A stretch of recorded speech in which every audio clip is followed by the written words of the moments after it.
The following comes from the book Romanism and the Reformation from the Standpoint of Prophecy by Henry Grattan Guinness, published in 1887. Lecture 7, Interpretation and Use of These Prophecies, that is of the Bible, in Post-Reformation Times. Remember, this was written in 1887. 3 centuries have rolled by since the accomplishment of the glorious Reformation. These centuries have a double aspect, a Protestant and a papal.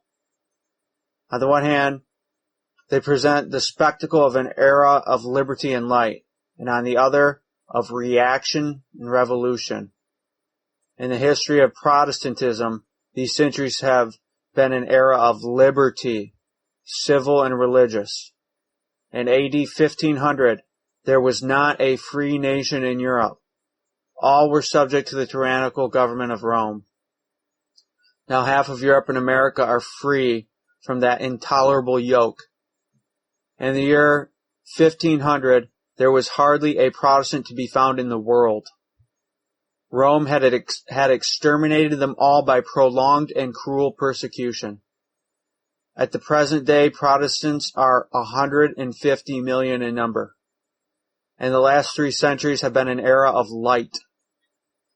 At their commencement, the human mind experienced an emancipation and was furnished with new instruments. Learning was revived, and the art of printing discovered. Since then, the Word of God has been multiplied, translated, and expounded as never before. The understanding of prophecy has shared the general advance. During this time, libraries have been written on the prophetic scriptures. Mighty interpreters have been raised up. Men such as Meade, Sir Isaac Newton, Eliot.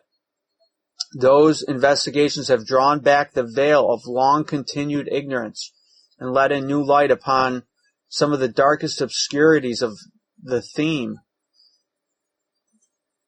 Interpreters have risen in groups like constellations of stars, and knowledge has increased. And I would add Daniel 12, verse, 1 and 2. On the other hand, post-Reformation times, the Counter-Reformation, have been times of papal reaction and revolution. In the first place, the Protestant Reformation was encountered by a tremendous papal reaction. The rising wave of life and liberty was met by a counter wave of resistance. Hardly was the ship of a Protestant church set free and launched upon the deep, then there arose a mighty tempest.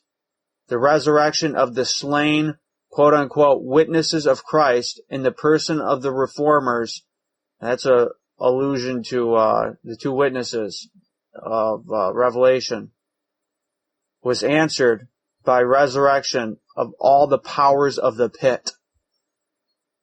The awakening of men's souls brought war, ecclesiastical and civil, a war of anathemas, a war of extermination. Swords flashed forth, flames were kindled. Rome rose in its anger and its might and did wondrously. That's an allusion to Daniel 8, I believe. Daniel 11.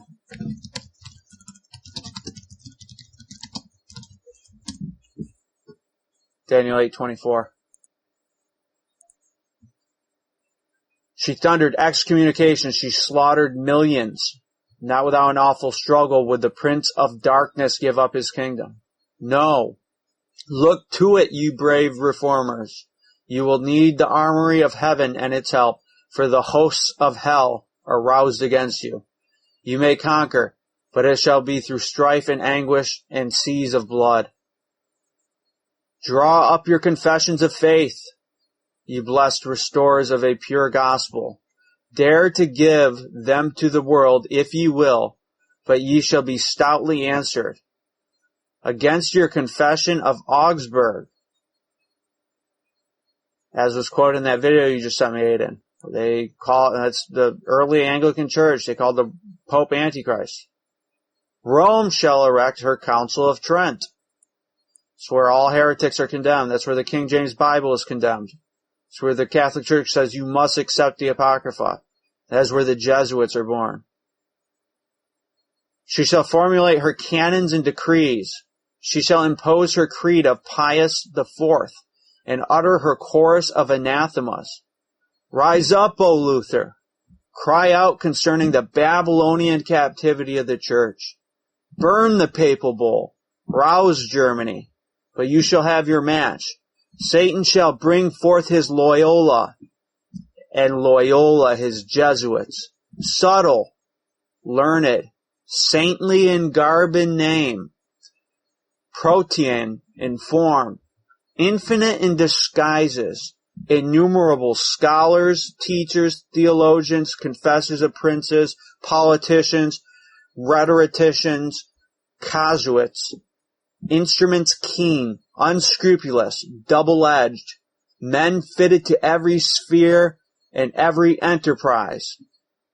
They shall swarm against the church of the Reformation, each one wise in the wisdom, strong in the strength, which are not from above, but from beneath. Rise up, Zwingli, thou lion of Zurich, Swiss reformer. Lead forth the brave Swiss against the enemy of liberty and truth. But you must perish on the field of battle ere your cause succeed, before your cause succeeds.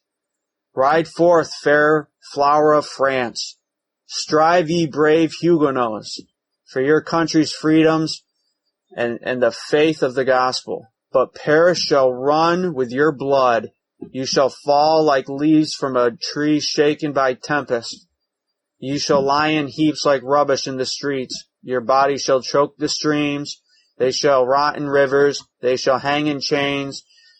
And they shall be shoveled into cemeteries or buried in dung heaps. This is St. Bartholomew's Day Massacre. Rome shall ring her joy bells and sing her Te Deums, and fill her cathedrals and places with acclamations because of the massacre of St. Bartholomew has overthrown, for a time, the work of the Reformation in France.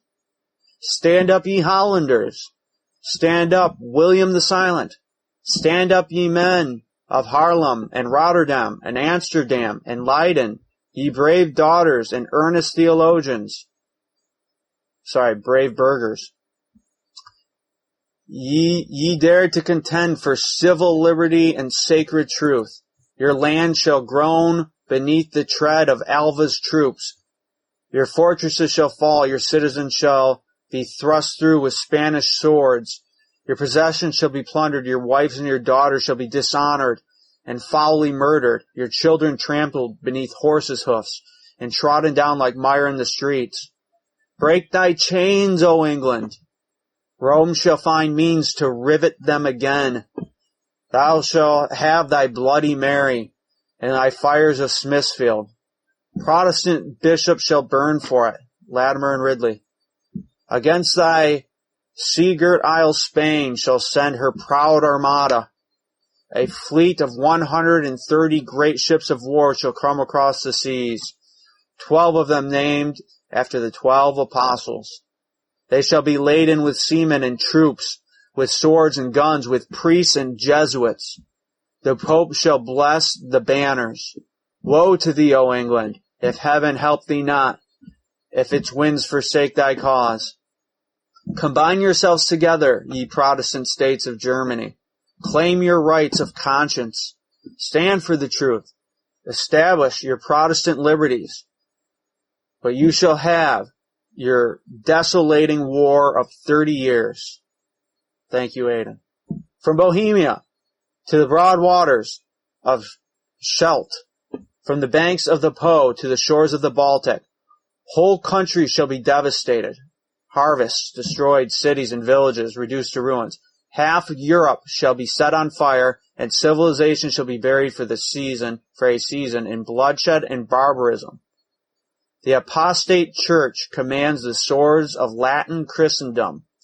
The harlot rides the beast, and the beast has claws and great teeth of iron. It's Daniel 7. And sharp, strong horns, and inhuman ferocity. She sits proudly upon it. And of course, that's Revelation 17. It obeys her, grasping. rendering and crushing whom she will. But what if the beast shall grow weary of carrying her? Those are the nations in this author's estimation. What if the beast should take a dislike to her usurping ways? What if it should resist her and cast her off and turn its power against her and serve her as she has served others? That would be a different story, but not an experience unforetold. John foresaw it would be thus 18 centuries ago, and history has fulfilled its predictions. For Romish reaction has followed by democratic revolution. 1572 was followed by 1793, the massacre of St. Bartholomew by the Reign of Terror. France, papal crushed by France Protestant, and was crushed in its turn by France infidel. Have you not heard of Voltaire, of Rousseau, of Robespierre, of Danton, of the execution of Louis the 16th and Marie Antoinette, of the massacres in Paris in 1793, of the guillotine, invented by a Freemason, of the noyades or the wholesale drownings, of how the river Loire was choked with corpses of the war in La Vendée, of the worship of the goddess of reason, that's the French Revolution, of the turning cathedrals into stables, of the 40,000 churches, chapels, and oratories torn down by the revolutionists, of the massacre and banishment of priests and Jesuits, of the burning of palaces, the beggaring of princes, the overthrow of monarchy and government and aristocracy and corrupt religion, as by the heavings of a social earthquake. Look at what's going on today. Or the outburstings of an irresistible volcano. Have you not heard of how the infidel democracy rose in its might, struck down the powers which had deceived and oppressed it, confiscated all the vast revenues of the church, the domains of the crown, the estates of the nobles, slaughtered 1,022,000 persons of all ranks and ages, both sexes, till the streets of Paris ran with blood and the guillotines could not overtake their work because the blades literally started bending. They were getting hot from killing so many people. They started putting them in rivers and sending them out to the sea and shooting cannons on them, shooting cans at the people on the boats. Have you not heard how a little later on the Papal States were conquered by Napoleon and converted into a Roman Republic? How the papacy was extinguished, the Vatican plundered? That's the head wound described in the book of Revelation. I believe it's 17, chapter 17. Ecclesiastical property confiscated, the Pope dragged from the altar and sent as a prisoner to die in exile? Are not these matters of history and of recent history? Here's Thier's history of the French Revolution. Here Allison's history of that revolution in 12 volumes. And here's Carlyle's history of the same, written as with a pen of fire. It is but a century since these things were accomplished, and the afterwaves of that mighty revolution are rolling still. These two great movements, which have followed the Reformation, the papal reaction of the 16th and 17th centuries, and the revolution of the 18th century, have mightily helped to open men's eyes to the true character of Romanism and to the fulfillment of the prophetic scriptures. The last 3 centuries have consequently witnessed a great advance in the comprehension of prophecy, and we are this evening to study the expositions which have resulted. First, note the fact that Rome's reply to the Reformation in the 16th century included an answer to the prophetic teachings of the Reformers. Through the Jesuits, Ribera and Bellarmine, Rome put forth her futurist interpretation of prophecy. I'm cutting off in the reading here. This book is 388 pages. I just read to you 5 pages or so. And again, this is published in 1887. And why am I reading this to you? Trying to impress on you. Big picture.